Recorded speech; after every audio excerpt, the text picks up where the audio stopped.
engagement in this context is understood to be a two-way process of communication in which ordinary people were at times able to take part in and shape the decisions that affect their lives. So this process is evident through the extensive volume of petitions contained within the Privy Council registers. These petitions demonstrate a broad myriad of issues that were important to the women and the men of early modern Scotland. On receiving a petition, it would often be read out and considered in the presence of the councillors who were present that day, or occasionally a separate committee would be formed to consider the petition in more in depth, and then a response would be formulated, which was then fed back to the petitioner. So the process could be immediate, or in some cases it could be extended for several weeks, if not months. Some individuals actively sought out the council's assistance, for examples in matters of arbitration or to address perceived grievances, while others attempted to alleviate the suffering in times of distress. Indeed, for some, as we'll see, the petition to the council was a desperate final attempt to escape the gallows. So today I'm just giving a brief introduction on the scope of the research that I'm undertaking as part of the project, the core of which will be an investigation into these exchanges between the Privy Council and the general populace.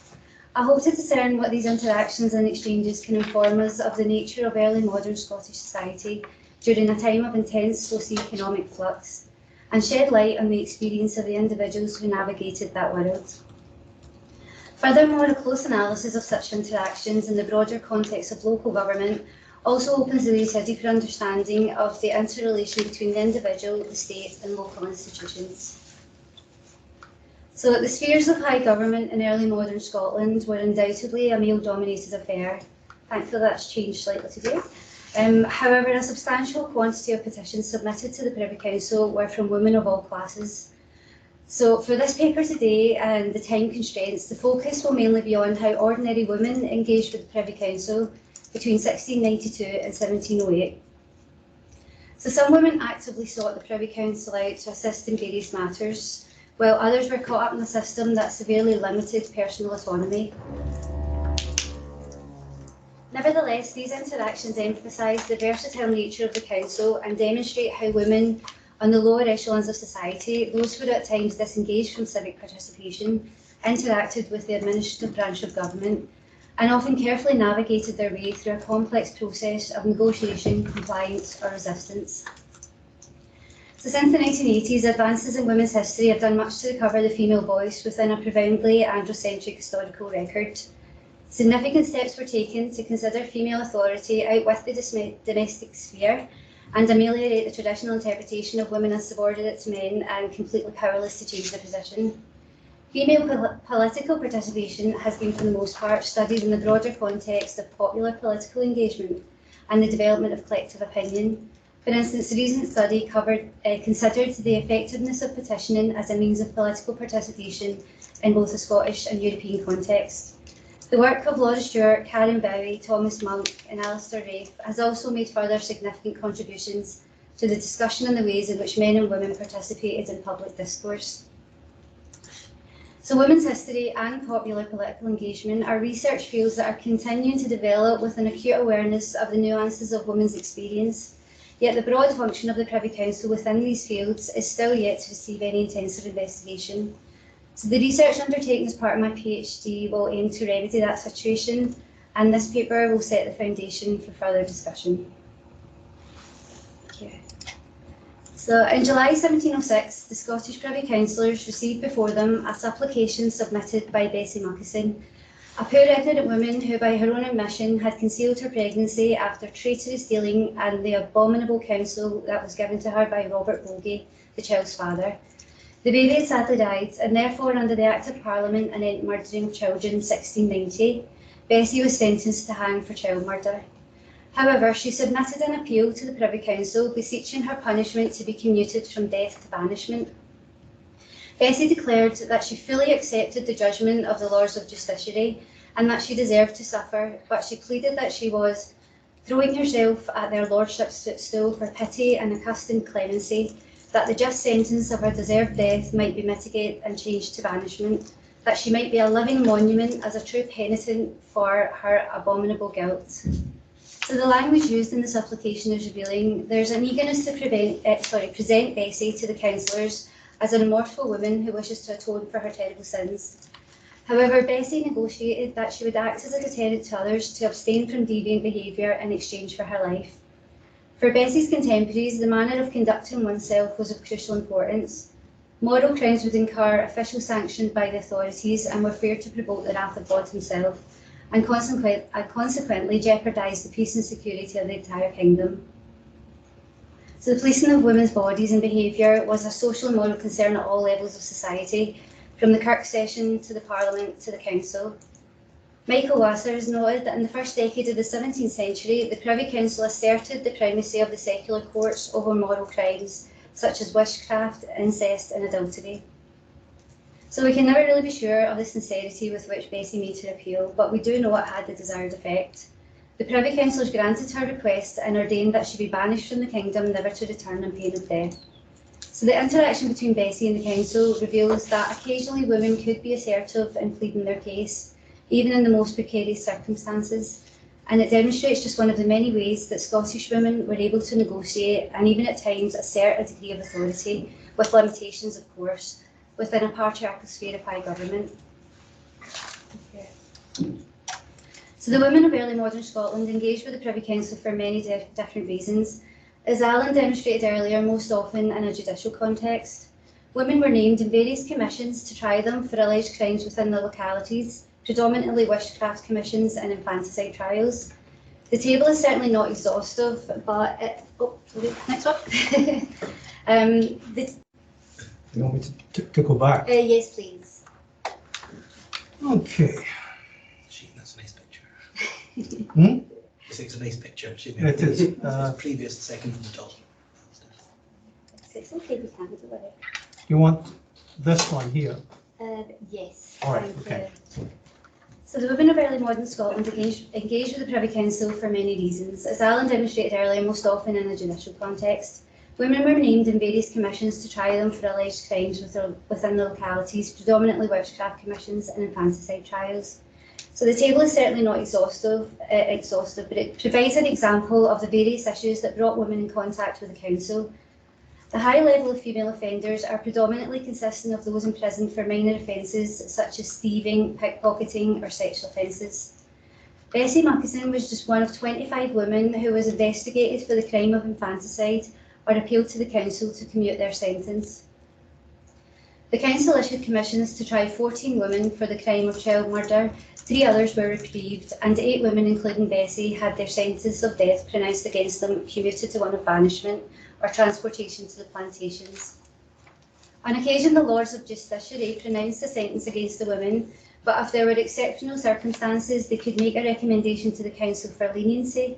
For example, Elizabeth Hunter was in Edinburgh Tolbooth for the murder of her child.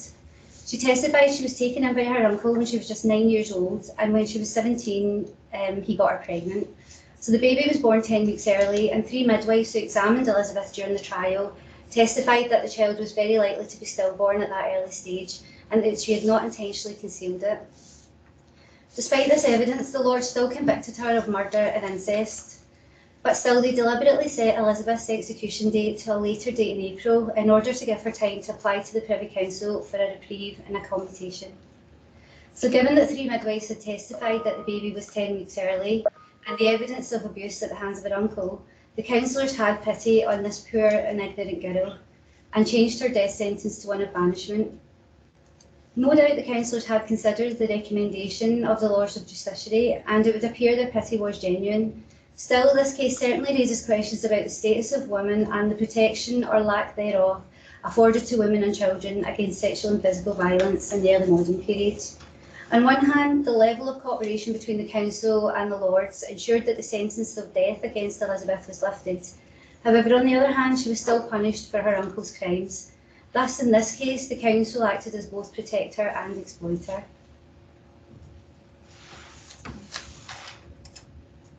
And the next one. Okay. So the terminology of banishment and transportation is almost always synonymous in the records, and both were a common punishment meted out to those in the fringes of society. An Act of the Scottish Parliament in 1700 decreed that no person should be transported forth of the kingdom except with his consent given before a judge or by legal sentence. The clause of our legal sentence would presumably mean anyone sentenced to transportation would forfeit the right to consent. However, the Privy Council seemed to be diligent in obtaining consent from prisoners. Elizabeth Littlejohn, accused of incest, was transported to the plantations only after submitting a written consent, as was Christian Park, who was convicted of child murder. Despite being interchangeable, the distinction between banishment and transportation was recognised by contemporaries. Anna Chaisley, who was a prisoner in the correction house in Fife, distinctly refused to give her consent to be transported to the plantations and successfully petitioned the council requesting her sentence be changed to banishment. So males imprisoned for crimes such as thieving and pickpocketing would often be transported overseas as soldiers, and females convicted of petty crimes were just as vulnerable. In December 1703, John Russell, a merchant in Edinburgh, was granted permission by the Privy Council to transport 12 women and 8 boys, all described as common whores and thieves, to the plantations under the condition that they only takes the people named on the list. A year later, in November 1704, Captain William Hutchison from Maryland submitted a successful petition to the Privy Council requesting to transport at least 22 women and 6 young boys, again allegedly whores and thieves, to Maryland as servants. He had gained the petition under the same conditions stipulated to John Russell, and the council granted it as long as he only took those named on the list. So the impetus behind these schemes was instigated by the merchant and the captain, who actively petitioned the Privy Council to take charge of the captive women and boys. Life as a servant in Maryland may have been more attractive than a prison cell in Edinburgh. However, it would almost certainly be far less financially profitable for the prospective servant than the men who transported them. So most of these women engaged with the council in limited ways. Some women, like Bessie and Anna, were able to negotiate ways to improve their situation. Still, when the interactions with the council were in a judicial context, many women had very minimum control in the decision-making process. Okay. So not all women were passive recipients of council directives, and some actively refused to participate in government processes and resisted efforts by the council to enforce their authority. For instance, a warrant was issued to the Lord Advocate in December 1696, to raise letters against Grisel Bruce and Janet Alexander.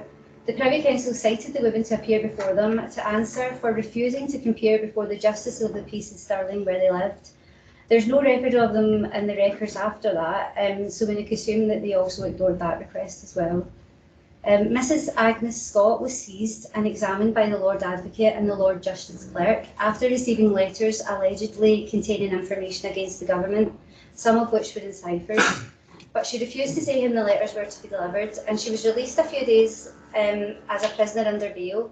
However, when the Privy Council recommended that Mrs Bryson be called before them again as to answer to whom the letters were intended and how the Lord Advocate might proceed, she simply refused to appear before the bar and was swiftly taken to prison again in Edinburgh. After 8 weeks in prison, she petitioned the council again, stating that she was a poor widow with only one daughter, and after 8 weeks she had still not been charged with anything.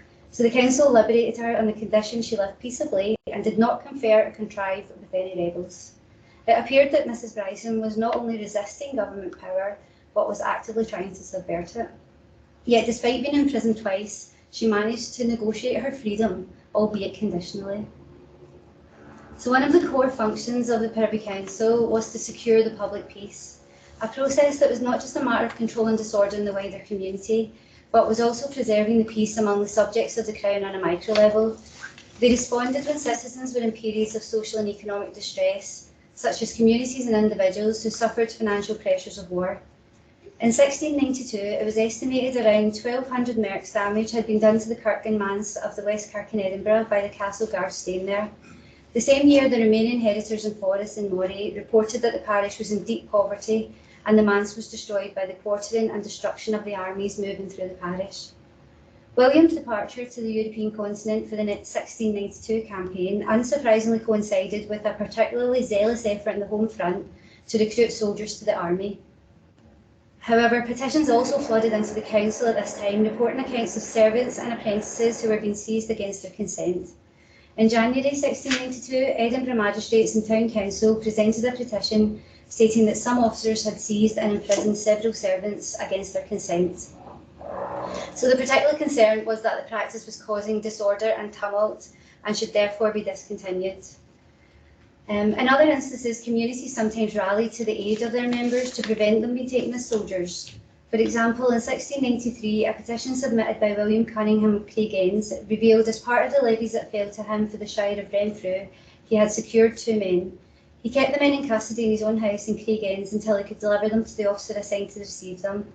However, while he was away from the house, a large rabble of around 60 armed men and women allegedly broke into his home, destroyed things and threatened his servants, thus allowing the 2 seized men to drop cords from the window and make their daring escape.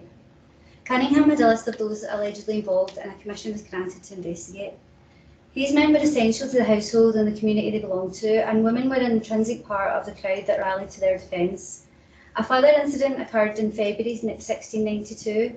A petition given into the council by David, Earl of Northesk, reported that 3 of his tenants had been seized from their homes in the middle of the night to be taken as soldiers. An investigation was ordered into the matter, which found 2 of his tenants, Francis Rattray and John Raitt, to be honest, substantious tenants with houses, wives and families, so they should therefore be returned home. However, the other tenant, Robert Keith, sometimes used the trade of a tinker or horner, and so therefore he was denied his liberty and taken off as a soldier. The contract between soldiers and the state is demonstrated through many petitions from women whose husbands had been killed or captured in the wars. For instance, in January 1692, all petitions regarding arrears due to soldiers were submitted to the Treasury for payment. A petition was included in this from Helen Kerr for her deceased husband's invalid pension. In August 1692, Margaret Ray petitioned to request a voluntary collection for her maintenance, but also to free her husband James Anderson, who had been imprisoned and enslaved in Algiers, leaving her in extreme poverty with 2 young children. 12 years later, in November 1704, the council received a petition from Janet Buchanan, also requesting that a ransom be saved to save her poor son, who was a prisoner in Algiers, to which they duly complied. So to conclude, an analysis of popular engagement between the Scottish Privy Council and the people of early modern Scotland not only illustrates the way whereby Scots women and men were able to access formal channels of communication and interact with early modern government institutions, albeit sometimes in a limited way, but it also sheds new light on the nature and structure of early modern Scottish society and the experience of the ordinary individuals within those systems. So this paper is just given a brief overview.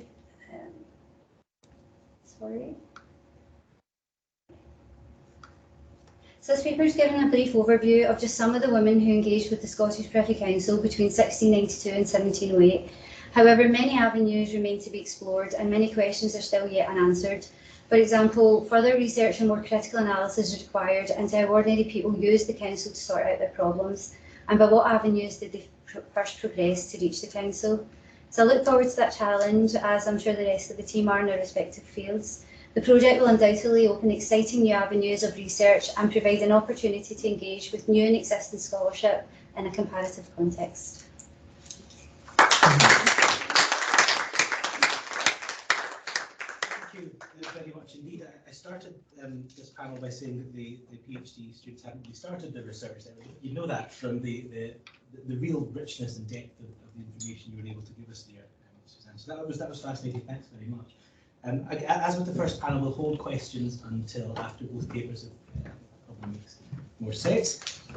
So what I'd like to do now is introduce the other PhD student on this project. This is Robbie Tree, who's based in Stirling, with Alistair as his supervisor. And while Suzanne was looking at some more sort of social aspects and latterly probably economic aspects of the council's business, Robbie is going to be focusing in his project more on the political and religious aspects of the council's business. So, with that in mind, he's going to speak to us today about Lord Whigridden, I think that's how you say that, and the board, representations of the Scottish Privy Council and its members circa 1660 to 1708.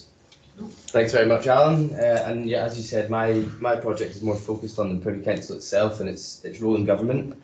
I think that made me kind of ask a few questions about the ways in which we depict and describe the Privy Council as historians and the ways in which contemporaries described it.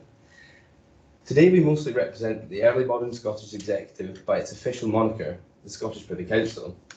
But how do contemporary councillors, commentators, playwrights and later authors of historical fiction depict the body and its members which operated during the Restoration and post-Revolution period?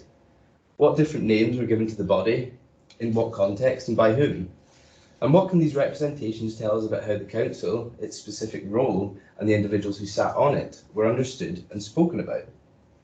To posit some tentative answers to such questions, a broad range of sources which mention the council will be analysed. Though this paper does not challenge nor test the validity of such representations, it does aim to suggest some ways in which they could aid, but have often also hindered our understandings of the council in pre-modern Scotland hitherto. Officially, there were many ways in which the council was depicted, in government records and personal correspondence. William Lindsay, the Earl of Crawford and President of the Council in 1689, wrote a letter to the Secretary of State, Lord Melville, in April 1691, describing issues surrounding the election of a Lord Provost of Edinburgh and reporting back the affairs of the Commission of the General Assembly.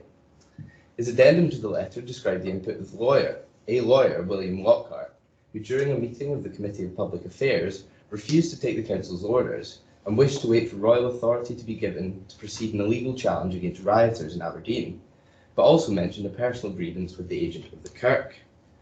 Crawford felt that Lockhart was undermining not only his own authority, but also that of the Council Committee, as he sought monarchical approval when Crawford saw this as unnecessary. In the letter, Crawford stated that Lockhart's issue with the church agent did not concern our board, especially since he was not our member and not sworn to secrecy as we were. Lockhart was later to become a Privy Councillor in 1692, though. The letter describes the council's work in several ways and shows that its makeup was one of committees and individuals, ultimately under the control of an overarching board. It is likely that the board represents a table around which the council met, while its members are usually referred to as the Lords of Privy or Secret Council. For instance, the Earl of Clarendon, in his History of the Rebellion, describes the English Privy Council as that board, as well as by referring to the Executive Council itself as the council table. Next slide, please. This artistic depiction on screen of the Audit Council, I'm not sure if I'm pronouncing that correctly, the Executive and Juridical Council of the Holy Roman Empire between 1498 and 1806, shows what this table and its surroundings might have looked like around 1700. Interestingly, the current Swedish Privy Council sits around a similar looking table, with a bust at its head. Next slide, please.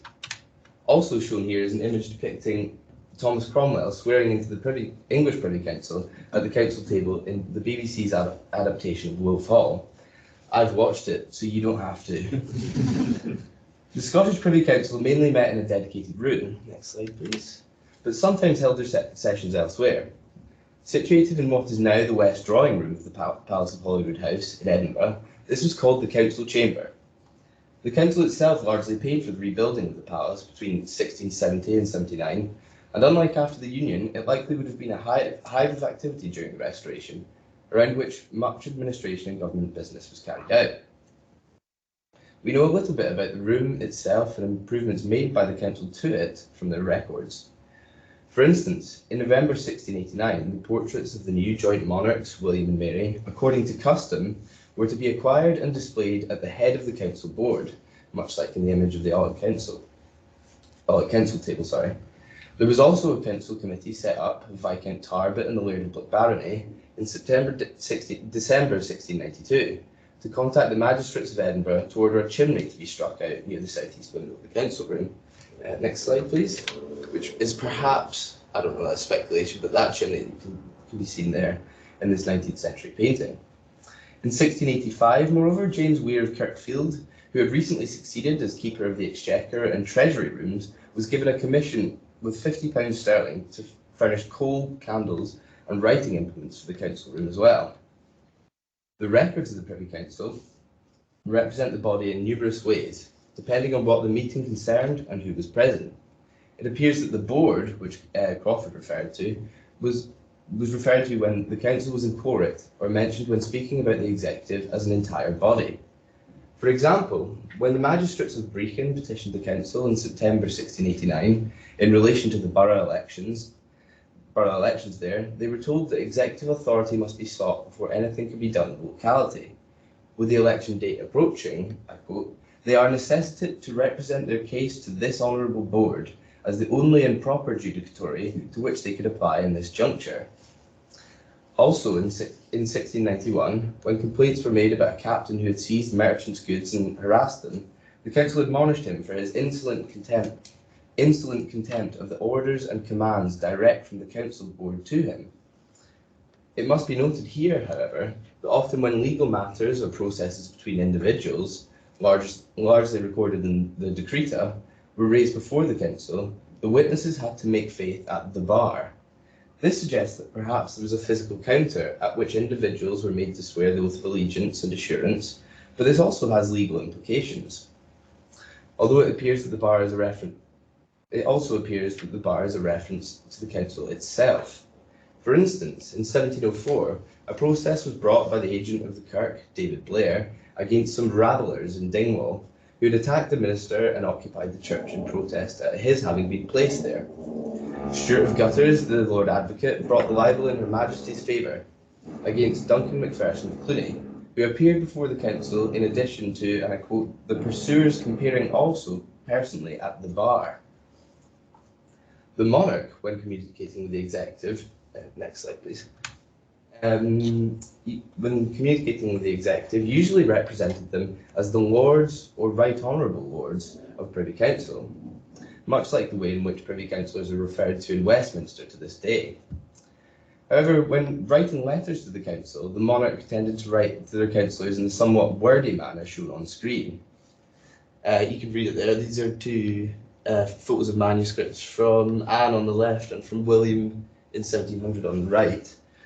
Just saying hello was evidently too simple for them.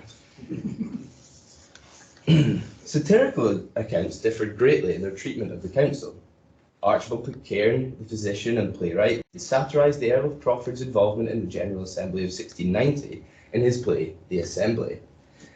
The author calls him Lord Wig-ridden, gives him an obdurate disposition and represents him as a sectarian charlatan.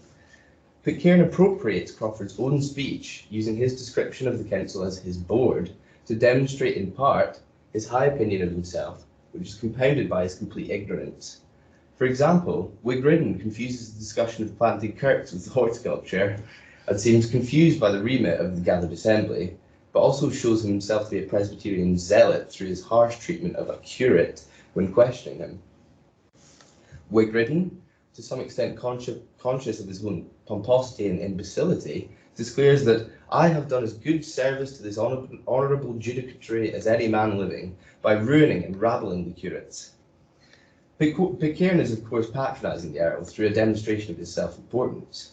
In this context, he uses the board to represent a vehicle for the unscrupulous enforcement of Crown policy and a platform for opportunistic self-promotion.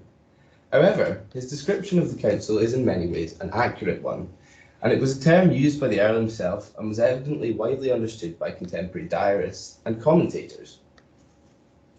Next slide, please, Claire. Thank you. Writing in the early 18th century, Robert Woodrow, the minister at Eastwood, Presbyterian hagiographer and Covenanter apologist, lambasted the Privy Council's treatment of conventiclers in his History of the Sufferings. He describes them as the promoters of the army and the bishop's main defenders, so by extension, the council were Episcopalian guardians. Woodrow argues that the council solely had a vendetta against those Presbyterians who attended conventicles, and consequently turned a blind eye to what he saw as the palpable threat of popery. His argument here rests on the fears of Catholic cells and the printing of popish books in 1671, of which the council had been warned, yet, as Woodrow says, their ghostly fathers gave them but sorry assistance at the council board. Tugging on the heartstrings of Whiggish Protestants, Woodrow describes the severity of the managers this summer, 1674, upon such as were alleged to have been at field conventicles. Rather than humanise or homogenise the body of councillors, the author shows them as a group of individuals whose role encompassed protection of religious institutions, investigation and punishment of political opponents, but above all, governmental management. The managers meeting around a council board or table is an interesting and apt representation of the executive governors, which anticipated the depictions of Scottish politicians in the later 18th century, following the Union Parliaments. Despite the Earl of Crawford's statement that the Privy Council members were sworn to secrecy, fictionalised accounts from the 19th century to the 21st depict the executive as an openly hostile environment prone to leaks of information. James Robertson treats the council with contempt in his account of religious extremism and the Restoration State's clampdown on nonconformity during the Earl of Lauderdale's tenure in government under Charles II. The Fanatic represents the council as a useful vehicle for Lauderdale to find the perpetrator of Archbishop Sharp's attempted murder and punish him harshly. Talking of Andrew Ramsay, Lord Abbots Hall, the author tells us that what Sir Andrew called management, his enemies called corruption, and that he was as amenable to receiving bribes as he was adept at making them. Moreover, the author illuminates factionalism, opportunism, and gossiping by the council's members. I quote, "The deliberations of the Privy Council were supposed to be secret, but the upper layers of Edinburgh society, with its rivalries and temporary alliances, was about as secret as a sieve. Everybody knew that Lauderdale had declared to the council that all possibility of compromise with the disaffected nonconformists was at an end. More, that he claimed that there were never been any audience, negotiating, contract or treaty of capitulation between him and the rebels. The Privy Council wanted a show trial, and Mackenzie understood that."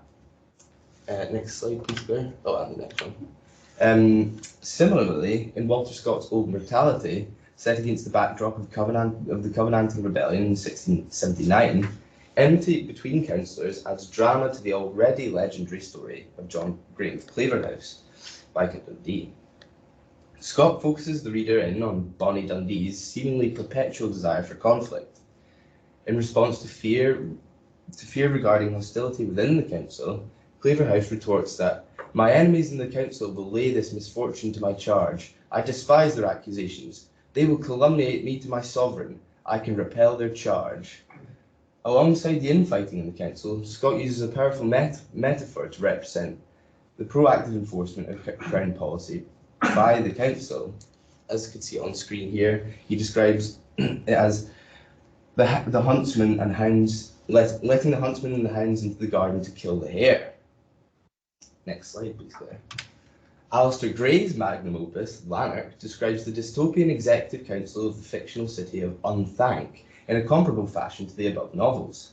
The eponymous main character describes two government bodies, which are part of a complex administrative structure of the imagined world ruled by Lord Monboddo, whom the author later connects, in his explanation of plagiarisms, to the Council of Charles II and the founding of the Royal Society in 1660. The first body is the council, and the second is the institute. Graham uses, "The council is a political structure to lift men nearer heaven. The institute is a conspiracy of thinkers to bring the light of heaven down to mankind." Now, it should be stated here that these fictional accounts were not written in a vacuum, nor without their own contemporary context. Scott, of course, was one of the foremost writers in the Romantic era in Scotland, and is widely credited with founding the genre of historical fiction with his Waverley novels, the series to which Old Mortality belongs. Robertson wrote his doctoral thesis on Scott's writings and later revivified his theme of the historicised novel in the masterful The Fanatic. The book is set in devolution era Edinburgh, with the main character living vicariously through the life of a 17th century Presbyterian radical. Because of its specific context, it is clear to see parallels between the critique of government in 1997 and that during the Restoration, which Robertson mentions. Gray's treatment of the council is a tool used to develop the story of a corrupt and in many ways rogue government in the mind-altering world in which Lanark himself lived. It undoubtedly had connections to the political turmoil of the late 1970s and 80s in which the author lived, and indeed much of the initial description of the title character is based upon Gray's own upbringing in the East End of Glasgow. Next slide, please, Claire. The corrupt councillor's idea is a literary trope older than the council itself, but it has also been bought into in historical analyses, such as the trenchant treatment of politics and politicians of the 1690s written by Patrick Riley. Less explicitly, both Chris Whatley and Alan McInnes have highlighted the council as a tool for policing and enforcement of Crown policy against political opponents. And Peter McNeill, in his doctoral thesis in the 60s, I think, described it as a sort of discipline committee of the civil service. What the argument here suggests is that, The latter discusses in detail the Council's judicial role, but deliberately omits an analysis of its executive and legislative functions, save for the occasions in which these overlap with its legal remit. What the argument here suggests is that these facets were merely constituent parts of a larger institution. Criminal processes would be heard by the Honourable Lords at the Bar, then related back to the Council in quorum around the board, or the Lords of Secret Council, which historiographical orthodoxy maintains as an inner core or inner ring. So to conclude, I suggest that the Privy Council is an umbrella institution made up of various committees with multifarious jurisdictions. Accordingly, all these constituent parts of executive government are represented in different ways, depending on their specific role. However, what was often seen from outside the council chambers by contemporary onlookers and subsequent writers was a homogeneous block of governors with often questionable motivations, invariably achieved through dubious means. Fictionalised accounts are, of course, more easily digestible, fitting into popular misgivings about evil councillors. But the board, which Pitcairn alludes to and which councillors themselves describe, represents an overarching corporate body with a managerial role. In some ways, Pitcairn's commentary provides a bridge between the managerial and corrupt councillors dichotomy, providing shrewd analysis of the role of executive governors in the religious revolution, while simultaneously lambasting the nature of their involvement in central government. The veracity of both sides of the argument could equally be argued, but it is the view here that political historians such as Riley's have followed a Naamia-right thesis of corrupt government, with individuals led by immutable boosterism, which is inadvertently or otherwise added to this representation of the council. The council board, around which different groups of lords met and governed through convention and within its offshoot committees, is perhaps a fruitful framework to adopt for understanding the intricacies of the early modern Scottish executive. The Board of Corporate Managers represents a more fluid understanding of the council and its members than one which suggests a homogeneous bloc solely administering justice in the name of the Crown. Certainly, the council could be harsh in their punishment of criminals and political opponents, a fact demonstrated astutely in Robertson's fictionalised treatment of the James Mitchell case, and of course by Alan earlier on today. However, the council records show that separate committees were tasked with judicial matters, and often called the bar in criminal cases between individuals, stressing its juridical capacity. Separate committees were tasked with dealing with other matters and were ordered to investigate issues or hear petitions before recounting their evidence to the meeting of the full board, which made the final decisions. More broadly, this has ramifications for the ways in which we conceptualise state bodies as unitary actors, a historical trope which downplays the processes, structures, and interpersonal dynamics through which government is carried out. The understanding of the Council of Managers, which met in full around a board but atomised into committees to cover specific matters, paints a certain picture of the early modern Scottish executive. And this is where the description of the board becomes clearer and differs from the description of the parliamentary house, for instance. The house exists both as a home to parliamentary affairs and a barrier from the world outside, with little business being carried on out with the house, enforcing its exclusivity. Importantly, it is within the house that business is dealt with, whereas it is the board around which government is carried out. The board is one to which people can come and go, and from which committees are formed which temporarily detach from the board to be subsumed again by the full council. Though it would be a stretch to suggest the Privy Council was not exclusive, it certainly did have a more direct link to individuals in Parliament. It was a table around which the key managers of the Scottish political nation sat, and to which individuals could appear personally to air grievances, take part in criminal procedures, and generally participate in the political processes of the day. Perhaps an analogy could be drawn between the sturdy kitchen table which gets used every day and the grand old dining room table used only for special occasions. Thank you. Thank you very much, Suzanne. Thank you to both of you. Those are two really, really interesting papers, which I think do a couple of things. They first indicate to us just the sheer richness of the sources of the information that we on this project have got to grapple with. There's clearly a lot of stuff for us to get our heads around. But they also, I think, invite us to, or they're suggesting that pair of you are beginning to invite us to think about the council in different ways. and to recognise that it's perhaps a more complex body, both in its activities and in its structure than perhaps we tend to realise. So I think most of us will follow your projects developing with huge interest to see where all of those things lead. Okay, we've got quite a while for questions. So if anybody would like to ask a question of our students, now is the time to put your hand. And this obviously goes for people coming in from a distance as well. Same deal as last time, you can put something in the chat box and Claire will pick it up for us. You can put on your microphone perhaps. So, questions? Move to the other Would you want me to? No, move to the other end of the table, then we Me? can see you. Oh, do you want to see me? Is that necessary? Well, okay, yes, now you can see me, and I'm sure you're all delighted by that. Any questions? Yeah? I'm going to hesitate just to don't want to ask the first question again, but nobody else is jumping in. Thank you to both the speakers. My question is mainly prompted by something that you were talking about, Suzanne. I'm not sure it's necessarily a question about your paper, but it's a sort of thread that came through your paper, and I think it may be appeared in Robbie's as well. There's a lot of stuff about management and transportation and plantations and colonies, and it sort of strikes me, this is something that's very much sort of gathering momentum in this period, but the council's role as a sort of flexible thing, we heard about this earlier this morning, and this sort of representing the royal prerogative may give it particular scope, on the other side of the Atlantic or wherever, where the Crown can project its authority in the way in which, say, Parliament can't across the Atlantic. Well, it's a question really to the whole project, perhaps. What is the council's role in colonisation? Either of you care to take that? That's a huge question.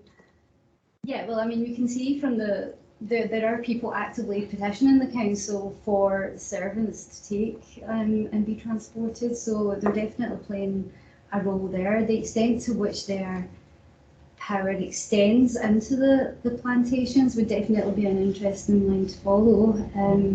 Yeah, I think that would be something that we'd definitely be interested in looking at. Yeah. I suppose one supplementary question there is which plantations exactly are we talking about? Because until 1707, these here plantations are still sort of largely officially English, and just occasionally the Scots get something that they think is theirs. But the Crown is British. Am I right about this? It's still British. Yeah. So, the extent to which they're thinking, oh yes, we're using the Crown's power and that's a British thing, so we can send them to these English/British colonies. It's just a thought. Yeah. If I can jump in, are the specific colonies mentioned in these cases that you came across? Maryland, definitely. The captain has came from Maryland over here to specifically petition the council. So those servants, as we would call them, were getting sent to Maryland. So I found most of their names on the passenger list as well. So they definitely went there and got dropped there. But what happens to them after that, obviously, is a whole new avenue to explore, isn't it? Yes. I mean, just to something that the council for a slightly earlier period before 1692, also something like the High Court, interestingly, talks about things like Virginia. I've seen that mentioned as a place to Barbados, to Jersey as well. So that's an interesting angle, the idea of the Privy Council being able to invoke the authority of a sort of more British crown. I've not really thought of that, and I don't know if anybody else or either of you guys have thought about this angle before. No. We've just had a comment from Derek Johnston here saying that 4 members of the Privy Council were proprietors in the East Jersey venture in 1680. So again, I think it was there are lots of interesting avenues to explore here. East Jersey is that sort of Scottish type attempt, isn't it? Yeah. Which is sort of Scottish but sort of not at the same time. Well, the council is certainly commissioning reports in the 1680s, isn't it? Because those are printed. About possible future colonies. Maybe I should be allowed to mention the D word. What's the council's role? Yeah, that I don't think either of you have looked at the council's role in Darien yet. But yeah, there's definitely going to be Only subscription lists. Like if you look at the councillors that served from about like 1695, like counting ones that had died before the setting up of the Company of Scotland, about 40% of them were subscribers to the company, and they're all subscribing a fairly large amount of money. So I think that's quite. I mean, that's definitely to be explored more, but they're certainly heavily involved in the company. Yeah. Yes. Yeah, just to kind of pick up on that transportation stuff, but in the other direction. With the soldiers that you mentioned, Suzanne, are they being given, I know in the earlier period, they're usually being given warrants to empty the prisons. Is this mostly vagrants and prisoners they're being given when they're transporting people? I know they're also given warrants to recruit as well. Yeah. Ah.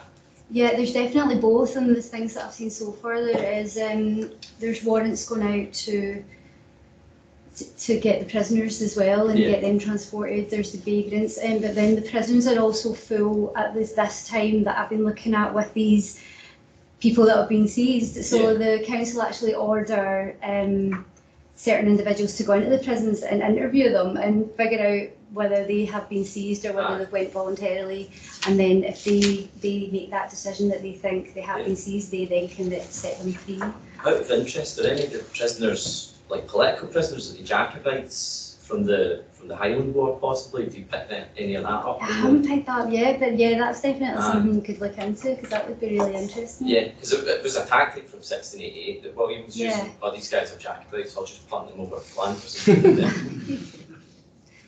I think it's fair to kind of comment that we've had limited access to the Privy Council records with COVID and everything, and so both Suzanne and Robbie haven't got a clear picture of everything yet. So we may find more. Sorry. No, that sounds good though. That's something I think we'd like to look out for, especially when we're going down that avenue. So we've got a couple more questions on the chat. So first, a question from Lorna. Question to both of you. What made you choose to look into the Privy Council? And she's also wondering, based on the discussion we've been having, about the extent to which the Privy Council had an impact on the plantations and possibly slavery. Can you talk about that? The first part of the question, just because I got paid to look at that. We got the money. You're my patron sitting here. I always think some really good answers. Yeah, for any other reasons, I want to do a PhD, and this is a fantastic opportunity, and obviously a wealth of manuscript records which have not been touched in a lot of by a lot of historians for an extremely formative period of time. So I think that's what drew my interest. Money. What about you, Suzanne? Was it just the same kind of considerations? I always had more of an interest in 18th century kind of Highland Gaelic culture, and then in one of my last years at university I did a course on the Covenanters, and I did an essay on how important were women to the Covenanters, and I found that the Privy Council was one of the main sources that let me see exactly what was going on in the ground. And that started me thinking about the Privy Council, because I would always kind of try and think that's political history, and I avoid political history. But it let me think about the Privy Council in a whole new way, in a way that we can access it for source material on society and economy rather than just the political dimensions. And the money.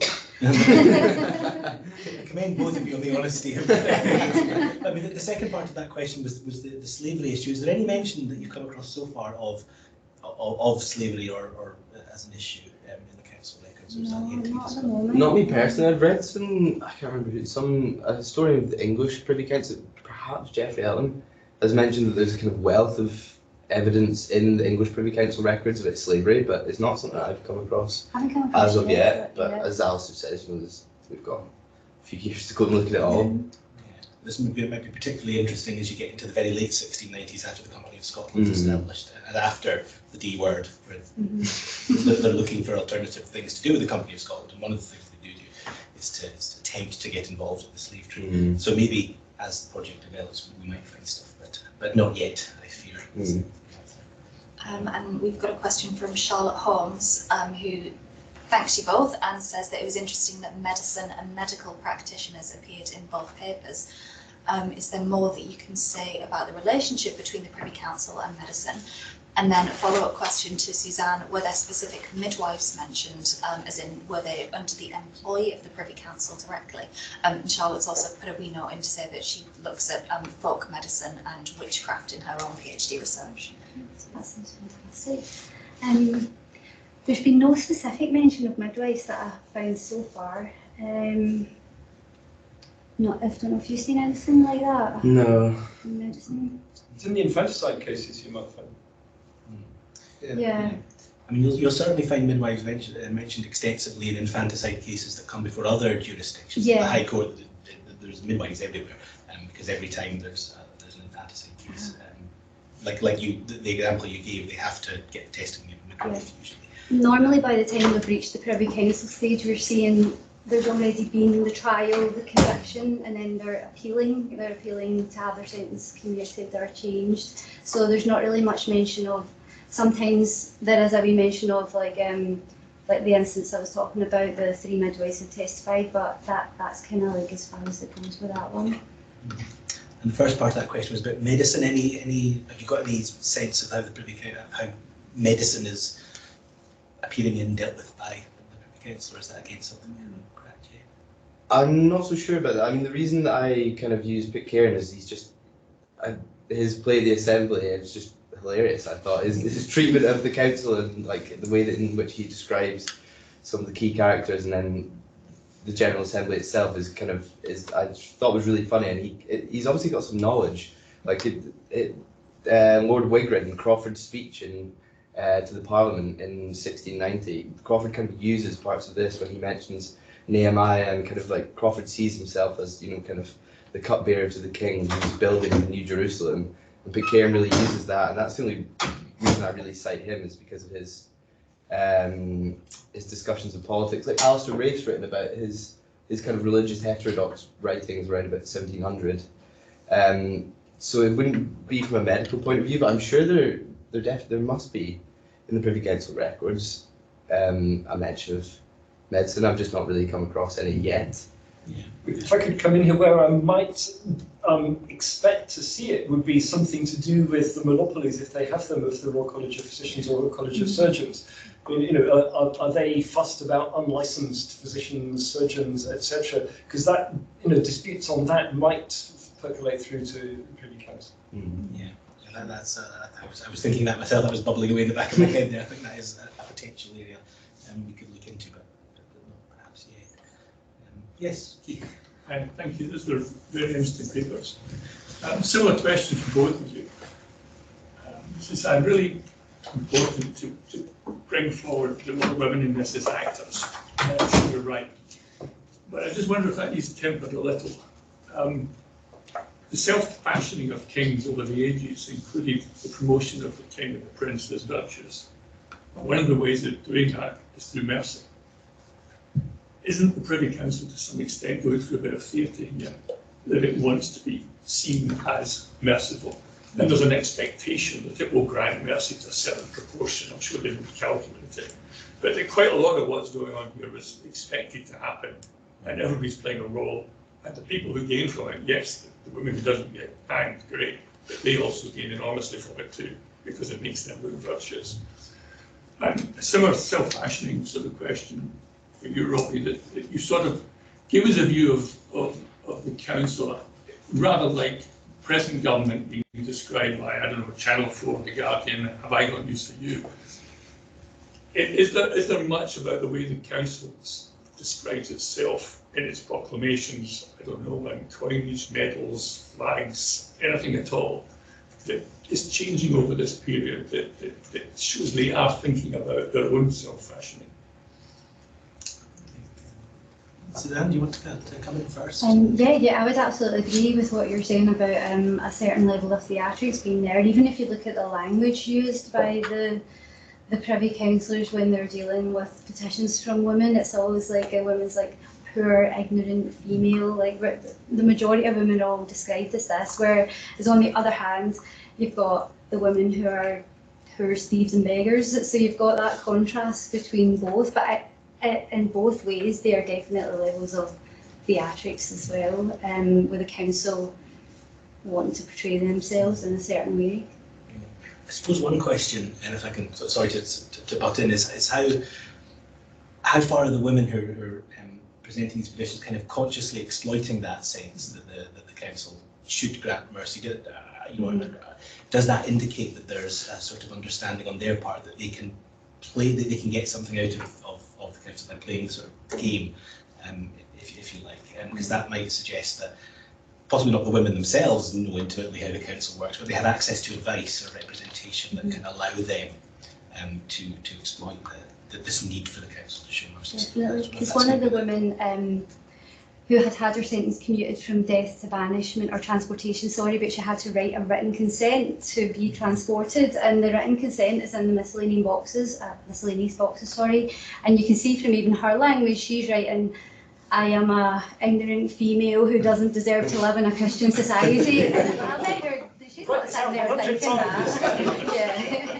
And this is her, well, whether she's right, but she signed it anyway. But so like, yeah, guarantee she doesn't think that about herself. Well, I'd like to hope not, but yeah, she's realising that she writes this, she's going to get transported, she's not going to die. So yeah, there's some sort of cooperation in there. In terms of your question, Keith, I'm not really sure about change over time. I guess I need to look a bit deeper. But one thing, just when you were asking your question, it made me think about, Crawford kind of talks in some of his letters about the change in kind of post-revolution government in that bishops are no longer on the Privy Council. And so I think he sees this as quite an important facet for his own involvement, as he sees himself as this kind of Presbyterian guardian. So there's no more kind of a clerical representation, but there are people on the council who are zealous in the religious, in religious terms, sorry. And I think he certainly sees that as maybe a bit of a change in the kind of nature of government, but I'm not really sure I've read it anywhere else. It's something to be looked at though. Yeah, I think that there is an interesting question. I don't think we know much about how the council consciously positions itself yet. And maybe it's something that we'll have to explore. There must be something about printing. Is there anybody on the project who writes about printing and publishing? Yes, there is.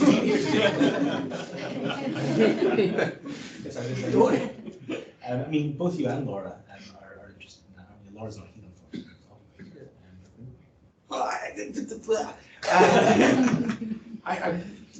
Yes and no. I'm going to answer that question as one does in these situations, or answer it by asking one instead of answering it. Can I ask you, Suzanne, there was one particular case that you mentioned to me, admittedly it was after a glass of wine, but about the council sympathising with a woman who had been battered by her husband. Oh yeah. Right? I mean, that's such an interesting case. Could you tell us a bit more about that? Because maybe it gets to this idea about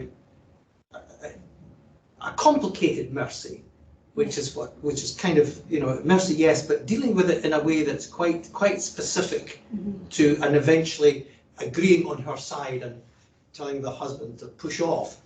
At an elite level too, relatively speaking, I think. Yeah, well, she was the daughter of a merchant, and he was a laird. So the laird of St Martin's, I think it's in Sutton Kirk. I'm not sure, maybe it's an old parish.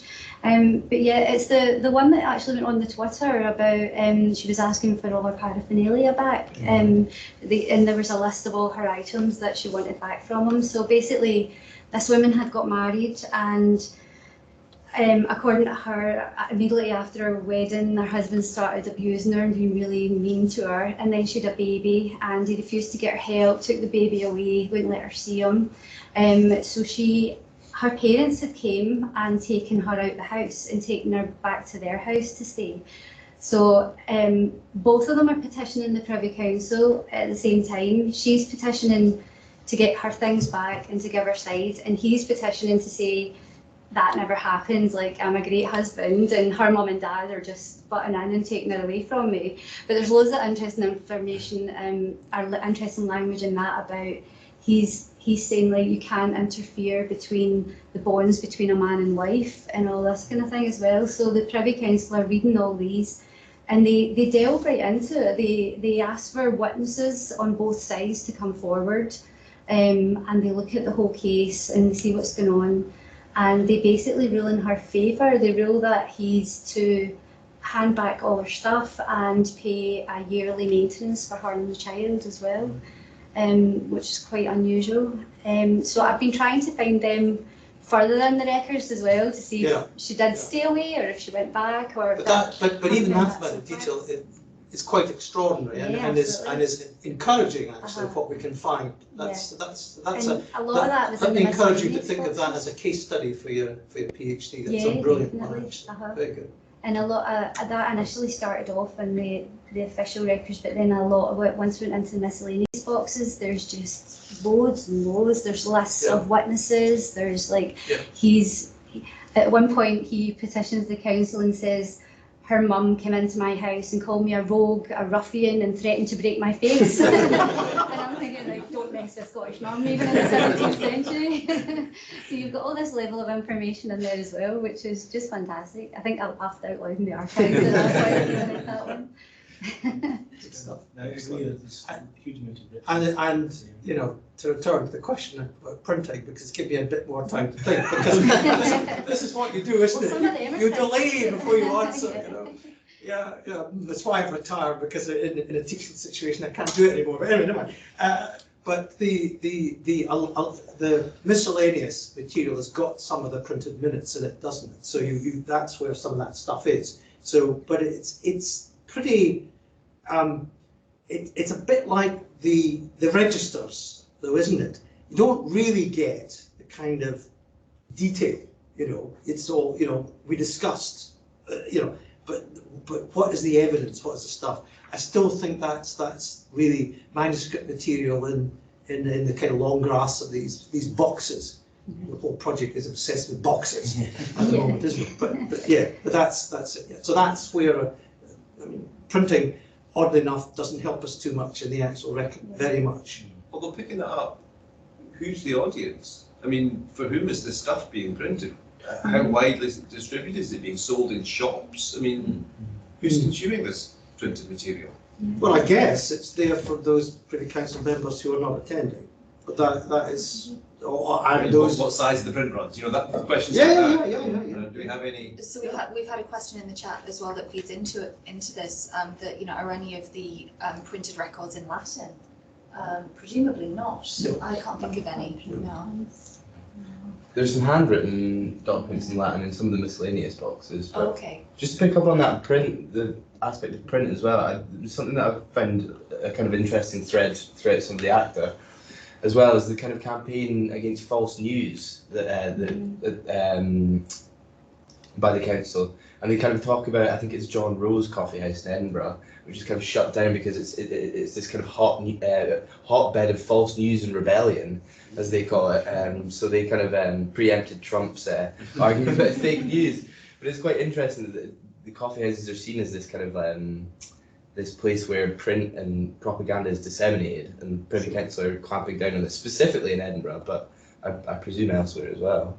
Well, if you read Adam Fox's new book about the popular press, he's got some stuff about this. There's even an image of people chatting away in the early 18th century. But he talks a bit about alehouses and so on, especially Edinburgh, of course, where government sits. But yeah, certainly.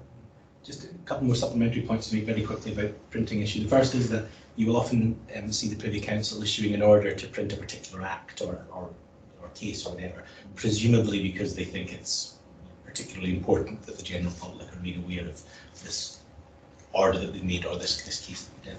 Second point I wanted to make is that Laura, who's not here, this is something she's really interested in. So the role of print in the Privy Council's business is indeed going to be a part of our through Laura, who can't speak to it today. But also proclamations, ideally, you know, that's a different level. The interesting thing is the reprinting. It tells you probably nobody's paying any attention. A perennial issue actually with lots of different government bodies, isn't it? Print this thing from 1560 that we've had to print every 20 years and still nobody's listening. So yeah. Working out how people use these things, you know, you can sort of imagine people going, you've seen the latest act on taxation in print, you must go and get one of those. run on Edinburgh's bookshops, maybe. Yeah. Yeah. I mean, I don't know whether the sort of administrative psychology of minutes, the extent to which this applies to the board gathering around the table. You know, these are the minutes of the last meeting, did we all approve them? Really, we don't know, do we, if this was an approach that was taken, whether it was that formal. I think there's a big distinction between the Privy Council that clues in the name, you know, and a criminal court. There's a passage in the 1698 treatise, I suppose it is, True Narrative of the Sufferings and Relief of a Young Girl, about the Bulgarian demonic possession witchcraft case, which don't get me started on that one. But it mentions the criminal trials in Paisley and says, evidently addressing an Edinburgh audience, anyone who wishes may see this on record. So, there's a sort of assumption. I mean, how many people are actually going to go into the Ancestor of Register House and say, I want to see the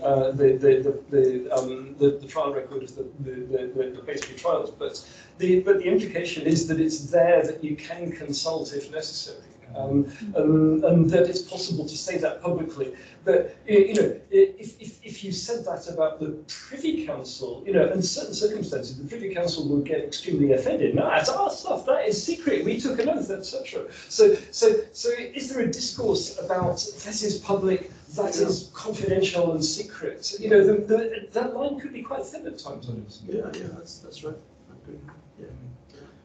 Okay. Any more questions? Sorry.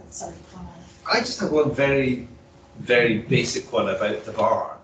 My impression of a bar is... That's extensive! My impression of a bar in this context is the place to which someone who's not entitled to be fully in the institution or the room, not the actual physical room, but the space that's delineated for the court specifically, stands. Mm. So your references to the bar there would suggest that there is some delineation in the council chamber beyond which non-councillors aren't allowed to proceed, but up to which a petitioner can go to present either verbally or physically their petition. I mean, does that sound like a reasonable characterisation of what you were describing? Yeah, I think you put it better than I could, Alan. That's definitely sounds like what I mean. Suzanne and I were talking about it before. Like, you always kind of see this, even some of the bonds of caution stuff. They talk about comparing at the bar, and it's always, yeah. I suppose it is that kind of like in between place where kind of commoners can come and then meet. But it could be a metaphor, though. Is it like it might not be. The altar rail. It's the same sort of idea, I think. I mean, yeah. And it's why I guess out of doors originally you fence a court, and Parliament still fences, and there's a bar in Parliament again, up to which non-members of Parliament can go, beyond which they can't, unless presumably they are allowed in by whoever's presiding. Well, there's two bars in Parliament. There's one that lets you in, another one that you stand at near the front, where you would be accused or a trial would take place, or you would give evidence, etc. But I'm just wondering whether this is kind of exporting a parliamentary idea into a council situation, and it's a metaphor. Being at the bar just means you've taken the oath, I promise to blah blah. And then you give your evidence, or you ask for the petition, or you read it out, or whatever you want to do. So if that's just stand and say what you have to say, without actually being a physical bar, that's what I'm saying. I mean, I've no idea, but that might be the case. Wanting to come in there, perhaps. Yeah, no, I'm not wanting to curtail the discussion, but yeah, I think it's a criminal court term, which is a parliamentary term to the extent that Parliament obviously is a criminal court. But you stand at the bar to make your case, and probably one of the things you did is that you mentioned the King's Advocate or Lord Advocate also doing that. Now, most of the time, he will be a councillor, he'll be a member of the council, but when he's presenting a prosecution case, he can't simultaneously sit round the table and be part of the decision making and also present the prosecution case. So he has to step out and across the bar, and in his role as advocate has to present the case from in the same way that a petitioner would. And so the bar, whether it's a physical piece of wood or a line in the carpet or whatever it is, it may just be an imagined line that's drawn in the air, but it has a real. It has a real meaning that it conceptually separates the decision makers from the people arguing a specific case. Yeah. And Alan, I was going to entirely agree with you until you made the analogy with fencing, because the fence is round the entire building. Yes, that's true. On reflection, it's it'd be interesting to know if, I assume the Privy Council, because it's not a criminal court in that technical sense, is not fenced.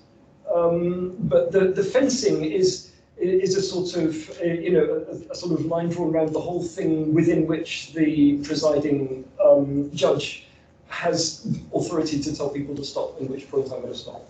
I think that's absolutely right. And you do get it in other courts. Obviously, you get it in sheriff courts because they are criminal. They will say this is a fenced court. We are fencing the court, just as with Parliament. But that'd be an interesting thing to look at, what the Privy Council says when it's acting as a criminal court.